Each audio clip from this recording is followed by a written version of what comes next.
반이다. 네, 첫날을 잘 보내면 절반을 다 보낸 것과 같습니다. 그리고 이 새해 첫 주일을 우리가 보내고 그 다음에 첫 새벽기도, 전 특별한 새벽기도를 함께 드리고 있는데, 이것을 통하여 올해 한 해 기도의 깊은 동행이 있기를 축복합니다. 사실 새벽을 이렇게 나온다는 것은 우리의 보통 세상의 리듬을 거슬려 이렇게 하나님께 특별한 마음과 생각을 가지고 나아간다는 표시기도 하거니와, 이것은 우리의 보통 세상에 사는 삶의 방식과 다른 하나님을 생각하고 하나님과 동행하고자 하는 그러한 새로운 삶의 방식 중에 하나가 바로 이러한 새벽기도가 되겠습니다.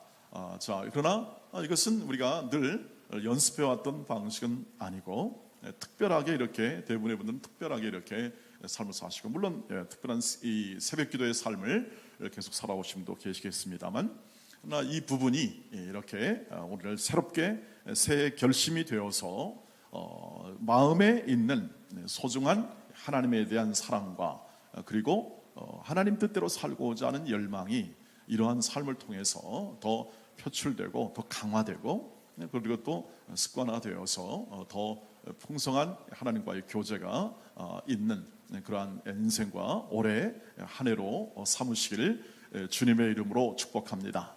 시작이 반이라 했습니다. 우리 함께 이렇게 시작을 통해서 마음과 생각을 통해서 올해 한 해를 잘 깊은 주님과의 동행의 삶, 그리고 우리가 표로 늘 걸었던 깊은 이 본질에 관한 깊은 추구, 이런 부분을 우리가 마음에 새기고, 오늘 이 주제가 그 특세가 주제가 깊은 동행인데, 이 깊은 동행을 통하여 오늘 올해 정말 더 주님과 깊게 들어가 본질을 깊게 파는 것이 무엇인가에 대한 가장 중요한 핵심을 하나 우리가 발견하도록 그렇게 해 주시기를 바랍니다. 그 깊은 본질에 관한 가장 중요한 단어가 바로 주님과 동행, 주님과 함께 길을 걸어가고 함께 인생을 살아가는 것, 이것이 신앙이라는 사실을 함께 좀 나눠보고자 해서 이 제목을 달았습니다. 그래서 오늘 출발하는데요, 여러분 많은 광고사항이 먼저 좀 있긴 합니다만 짤막하게 말씀드릴 것은 이 5일간의 자리 속에서 우리가 주님과의 깊은 동행을 발견하게 되기를 바라겠고요. 저는 아까 이렇게 마음에 하나님께 기도 제목을 낼 때 이렇게 기도 제목을 써서 하나님께 드렸습니다. 하나님, 깊은 주님과의 동행이 있게 하시고 깊은 동행의 사람들을 주시옵소서. 깊은 동행의 사람들을 주시옵소서. 우리 공동체가, 우리 전체 우리 교회가 깊은 주님과의 동행의 사람들로 가득가득 채워지게 하옵시고, 그리고 그러한 한 해를 통하여 우리 모두가 결실하는 한 해가 되게 하옵소서. 그런 기도 제목을 가지고 하나님께 드렸습니다. 이런 제목을 가지고 함께 출발하고, 또 그 출발이 우리만이 아니라 우리가 함께 출발해서 우리의 옆과 우리가 또 뒤에 있는 우리의 모든 환경 속에 있는 우리 공동체가 함께 그렇게 풍성한 결실을 하고, 오늘은 우리의 청년부터 시작하여 우리가 모든 장년이기까지 우리가 주일학교를 제외한 전 세대가 함께 모여 있습니다. 그 모임 속에서 우리가 기도의 불씨가 되고 깊은 동행의 불씨가 될 것을 마음에 새기면서 출발해 주시기를 바랍니다. 그리고 마음에, 저는 원래 그랬습니다. 마음에 아주 자유롭게 그리고 자발적으로 하나님과의 깊은 동행을 통해서 하나님께서 일하시고 베푸시는 것이 무엇인지를 우리 많이 경험하는 그러한 한 해가 되기를 바라는 마음을 전달하고 싶습니다. 우리 말씀을 듣기 전에 이러한 마음과 생각을 가지고 우리 옆에 계신 가족과 또 뒤에 계신 우리의 형제와 자매들이 있는데요, 새벽이지만 함께 우리 시작이 반입니다. 시작이 반입니다. 그리고 풍성한 결실, 있길 바랍니다 하고 앞뒤 좌우로 서로 인사하고 격려하도록 하겠습니다. 시작이 반입니다. 풍성한 결실하시기를 바랍니다.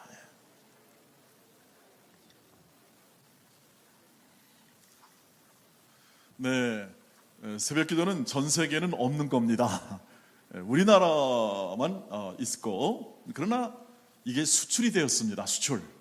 우리나라가 수출을 많이 하잖아요. 그런데 이게 수출이 되어서 미국도 그렇고 저 프랑스도 유럽도 지금 이렇게 이 특별한 기도, 새벽 기도가 계속 수출되는 과정 속에 있습니다. 하나님께서 우리 민족과 또 우리의 교회를 통해서 일하심이 참 큰데, 우리가 이런 귀하고 복된 전통, 믿음의 모든 선진들의 행해왔던 특별한 그 마음의 생각을 표현한 기도를 통해서 더 아름다운 복 하나님 나라의 확장도 좀 이루어질 것이라고 생각합니다.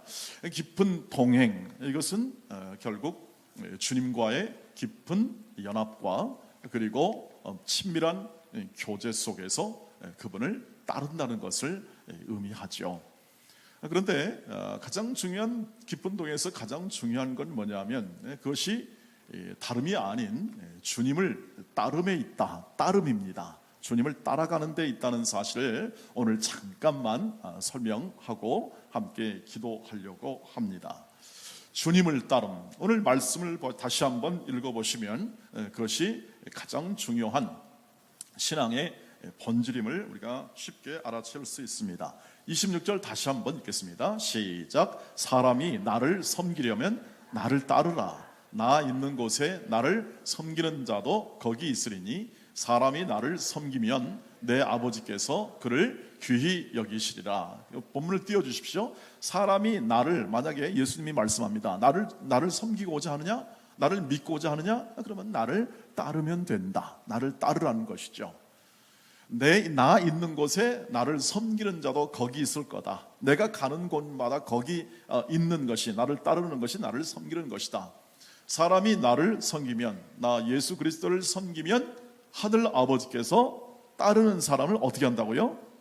귀히 여기신다. 이렇게 얘기를 하고 있습니다. 그러니까 하나님은 예수 그리스도를 통하여 모든 것을 다 행하십니다. 하나님께서는 이 예수 그리스도를 통해서 하시고자 하는 모든 인간의 구원이나 우리의 구원이나 모든 하나님의 뜻을 다 표현해 내십니다. 그러니까 우리가 현존하는, 우리가 하나님을 섬기고 하나님의 뜻을 따른다는 모든 생각과 우리 신앙의 모든 표현들은 전부 다 예수 그리스도와의 관계 속에서 이루어집니다. 이것을 놓쳐버리면 우리는 하나님과의 관계, 이렇게 우리 의식적으로 하나님과의 관계만 생각하다가 예수 그리스도의 관계를 생각하지 못하면 우리는 중간에 붕 뜰 확률이 많습니다.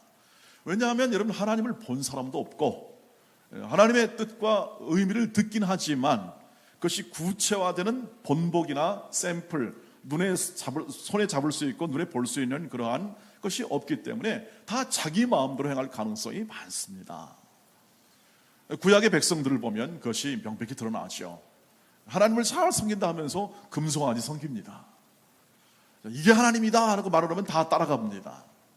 그것이 기준도 없고 또 생각도 다 다르기 때문에 그것이 지도자들이, 모세가 아무리 얘기를 해도 자기 마음대로 그냥 가게 되어 있습니다. 그래서 확실하고 보다 분명하고 돌이킬 수 없고 변화시킬 수 없는 가장 하나님을 보여주지요. 이 땅에서 하나님을 보여줍니다. 그리고 그분을, 하나님을 섬길 수 있는 가장 확실하고 유일한 길을 보여줍니다. 그것이 바로 예수 그리스도시죠. 그래서 요한복음 14장 6절에는 이렇게 말하죠. 내가 곧 길이요 진리요 생명이다라고 말합니다. 그럼 나를 본 자는 누구를 봅니까? 하나님을 보았다고 말을 합니다. 빌립이나 다른 제자들이 그렇게 말을 합니다. 뭐라고 말하냐면, 제발 좀 예수님, 하나님 좀 봤으면 좋겠습니다. 봤으면 여한이 없겠습니다. 제가 잘 따라갈 수 있겠습니다. 말을 합니다. 예수님 이렇게 말씀합니다. 나를 보면 된 거야. 내가 가는 길을 따라가면 된 거야. 내가 믿고 따르는 하나님, 하늘 아버지를 너도 믿고 따르면 그것이 바로 너의 온전한 믿음이 된단다라고 늘 가르쳐 주시고 그렇게 행하게 하시는 겁니다. 우리도 신앙을 고백하죠. 하나님 아버지, 하나님을 믿습니다. 그런데 우리가 믿음이 표현될 때에 허공에 뜨지 않고 빈 다른 어떤 상황에 말려들지 않고 가장 정확하게 하나님을 고백하고 신앙할 수 있는 가장 중요한 그리고 가장 핵심적인 가장 본질적인 우리의 믿음의 표현은 바로 예수 그리스도, 그분을 믿음으로 따르는 것입니다. 초대교회 성도들은 어떤 마음이었냐면, 초대교회 성도들은 이렇게 건물이나 혹은 시스템이나 많은 사람의 수나 혹은 다른 것이 음향이나 지금처럼 이게 피아노를 뭐 잘 치고 혹은 이런 좋은 환경 속에 있는 그 아무것도 없었습니다. 그러나 딱 한 가지 다 지워내고 딱 하나 핵심적 하나 있었습니다. 그냥 주님이 하신 말씀과 주님이 보여주신 본을 따라서 사도들의 가르침을 받아, 그리고 이제 점점 교회가 형성되면서 목사들과 또 장로들의 인도와 그리고 역사를 따라 어떻게 합니까? 예수를 따라간 겁니다. 그냥 따라가는 거죠. 예수께서 하신 말씀과 보여주신 본을 따라 그냥 그 길을 걸어간 것입니다. 그런데 굴하지 않아요. 다시 말하면 타협하지 않습니다. 그들이 걸어가는 길 속에, 그걸 따라가는 길 속에 모든 여건이 만만치 않았던 것이 초대교회 현실이죠. 그리스도를 믿고 따른다, 그 말을 표현했을 때 그들은 당장 핍박을 받습니다. 유대인 공동체 안에서는 쫓김을 당하고 어려움을 당합니다. 그러나 그들이 그대로 순종할 수 있었던 것은 뭐냐면 이것이 유일한 길이었어요. 다시 말하면 하나님을 섬기는 유일한 이 표현의 방법이 그냥 따르는 거였습니다.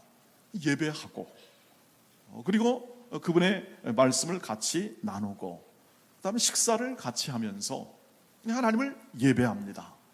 그리고 그분을 기념합니다. 성찬식을 한다는 거죠. 예를 들면 지금과 같이 규모 있는 성찬식이 아니라 그냥 떡을 떼며 감사하는 거죠. 그분이 인도하시고 또 인도하시는 모든 삶의 가정 속에서. 그러나 환경은 좋지 않습니다.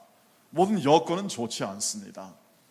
그러나 그들 마음에 있는 주를 따르고자 하는 그 마음, 주와 동행하고자 하는 그 마음의 표현들, 그분에 대한 믿음을 그대로 표현하여 그의 인생 가운데 모든 환경 가운데 그대로 표현하여 그 인생을 살아갔던 사람들이 바로 초대교회 성도들의 삶이었고, 우리 모두가 다 기도하며 원하듯이 우리가 처음 예수를 믿을 때의 그러한 그 마음처럼 우리도 그런 마음을 갖길 원합니다. 기도할 때 우리는 초대교회의 모습으로 돌아가기를 많이 열망합니다.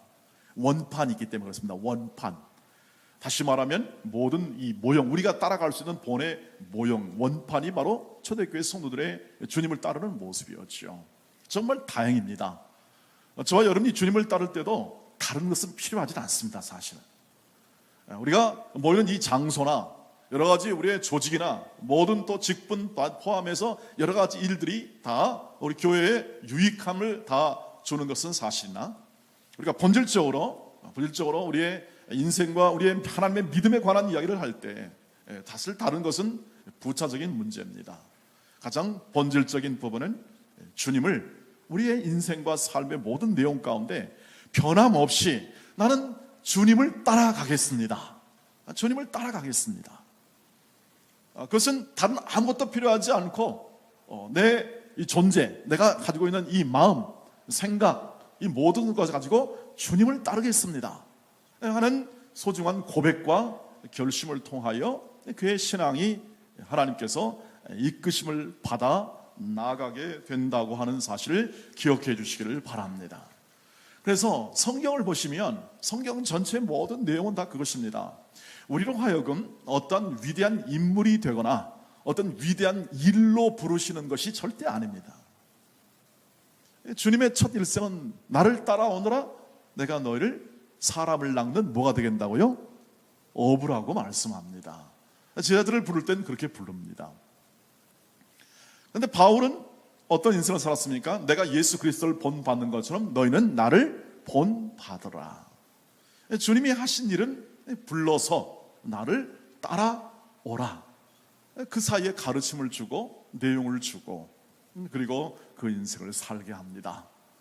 그리고 그 삶을 통하여 세상을 변화시키는 일을 성령께서 행하실 때 그것에 참여하게 하시는 거죠. 그러니까 우리의 신앙의 가장 중요한 핵심과 가장 본질에 해당하는 분을 우리가 마음에 새기라면 주 예수 그리스도이시고, 우리의 삶의 내용을 본질적으로 표현하라면 그분을 따라가는 것이다. 언제 어디서든지 주님을 따른다는 것이다. 주님은 이렇게 말씀합니다. 내가 뒤에서 밀어줄 테니까 라고 말씀하는 것보다 너는 나를 따르라고 말을 합니다. 그래서 그것을 가장 잘 표현하는 게 바로 이스라엘의 군대죠. 이스라엘의 군대 지휘관들은 언제나 이렇게 말합니다. 너희가 돌격 앞으로 하지 않고 나를 따르라 말을 합니다. 리더십의 핵심과 근간을 잘 설명해 주는 말이기도 합니다. 여기에 굉장한 풍성함이 있지만 오늘 이 아침에는 딱 이 말씀을 드리고자 합니다. 주님은 말씀합니다. 나를 따라오너라. 그럼 우리는 어떻게 대답하겠습니까? 예, 주님을 따르겠습니다. 말씀과 주님이 보여주신 삶의 본을 따라 따르겠습니다. 누가 뭐라든 나는 내 인생 가운데 주님을 따라가겠습니다. 타협하지 않고 그리고 절망하지 않고 굴하지 않고 주님이 걸어가신 길로 저는 그 길을 따르겠습니다. 그 길은 끝이 어딘가요? 끝은 보고 가셔야죠. 끝은 보고 따라가셔야겠죠. 우리가 걸어가는 길에 그것은 영생입니다. 영생의 길로 우리는 끝을 향하여 걸어갑니다. 우리의 입장에선. 그러면 주님의 입장에서는 무엇입니까? 내가 있는 곳, 그것은 곧 십자가를 지는 골고다이다. 이렇게 말씀합니다. 우리는 영생의 길로 걸어가는데 주님은 뭐라고 말씀하면 나는 십자가에 기르기 위하여 골고다 언도로 가니 그곳까지 오너라. 이렇게 말씀하고 계십니다. 이것을 제시하면 우리는 이런 마음이 듭니다. 십자가는 어려운 환경, 힘든 여건 속에서 지는 것이 십자가인데 그것을 내가 주님을 따르는 가장 본질적 삶으로 받게 합당한가? 어려울 수도 있겠다. 그런 마음을 가질 수도 있겠습니다. 그러나 주님이 걸어가신 길과 나를 따라오라는 그러한 목적지는 십자가입니다. 그것을 통과하지 않고는 영생의 길로 갈 수 없다는 사실을 우리는 기억합니다. 따르고자 하는 마음이 열망이 있었는데 주님 가신 길은 우리가 걸어가기에 벅차죠. 그리고 그 길은 골고다 길, 십자가의 길이라는 사실입니다. 그런데 복음은 무엇입니까? 그 길을 내가 걷는 것이 아니라 성령께서 이끌어 주십니다. 이걸 놓치지 마십시오. 성령께서 이끌어 주십니다. 우리가 우리의 힘과 능력으로 십자가를 질 수 없다는 것을 우리는 잘 알고 있습니다. 저와 여러분이 확인할 수 있습니다. 우리의 마음과 생각으로 우리의 능력으로 그걸 질 수 있다면, 그리고 그 길을 걸어갈 수 있다면 우리는 진작 빨리 포기하고 주저앉아서 다른 길을 모색하는 것이 훨씬 나을지도 모르겠습니다. 왜냐하면 그렇게 할 수 없기 때문에 그렇습니다. 그런데 저와 여러분의 인생을 누가 인도해 주시겠는가? 주님이 성령을 통하여 우리의 인생과 삶을 인도해 주겠다고 약속했습니다. 왜냐하면 주님과의 동행을 우리가 걸어가는 길로 늘 의무와 조건으로 삼지 않으시고, 주님이 이렇게 말씀하시죠. 볼지어다 내가 세상 끝날까지 너와 항상 동행하겠다, 함께 하겠다고 약속해 주셨기 때문에 그렇습니다. 그래서 우리는 그 길을 감사함으로 끊임없이 쉬지 않고 그리고 포기하지 않고 걸어갈 수 있는 근거, 힘, 용기, 지혜, 이것을 주님이 친히 함께 하심을 통하여 우리는 얻고 받고 누리며 살아갑니다. 우리가 가지고 있는 이 소중한 하나님께서 그의 아들을 통하여 말씀하신 우리와 함께 하시겠다는 이 동행의 언약, 약속을 먼저 신뢰하고 주께서 주신 목표, 골고다 언덕길에 걸어가는 모든 여정 가운데 주님이 하시는 것처럼 사랑과 인내로 길이 참으며 주의 뜻이 이루어질 때까지, 십자가를 통해서 십자가를 짐으로 주의 뜻이 이루어지죠. 하나님의 뜻이 이루어지는데 그 뜻이 이루어질 때까지 우리는 변함없이 인내하고 사랑하며 그 길을 걸어갈 때에 그 일을 이루시는 하나님께서 놀랍게 새 일을 행하시고 부활의 생명으로 역사하시고, 그리고 그것이 그 부활의 생명력이 각 가정과 일터와 내 삶의 현장 속에서 놀라운 능력과 은혜로 나타나는 것을 저와 여러분이 목도하게 될 것입니다. 우리 온 도원의 가족 여러분, 또 믿음의 형제 자매 여러분, 우리가 올해 깊은 주님과의 동행, 이것은 주님을 따름으로 되는 것인데 그 따름 속에 있는 예수 그리스도의 십자가의 골고다 길까지 걸어가는 모든 영생의 길, 새 은혜의 길을 우리가 잘 따라갈 수 있는 마음의 고백과 확신으로 이 새 아침을 시작할 수 있게 되길 주의 이름으로 축복합니다. 그것이 우리의 고백과 신앙이 기도를 통하여 더 풍성하게 확증되고 확신되고 내면으로 잘 습득이 되어서 함께 걸어가는 모든 동료들과 함께 공동적으로 기도하고 함께 기도하며 격려하며 그 길을 행하시기를 주의 이름으로 축복합니다. 우리 내가 어둠 속에서 이 찬송 한번 함께 찬양하며 함께 나아가기를 소망합니다. 그리고 내일 모레 계속해서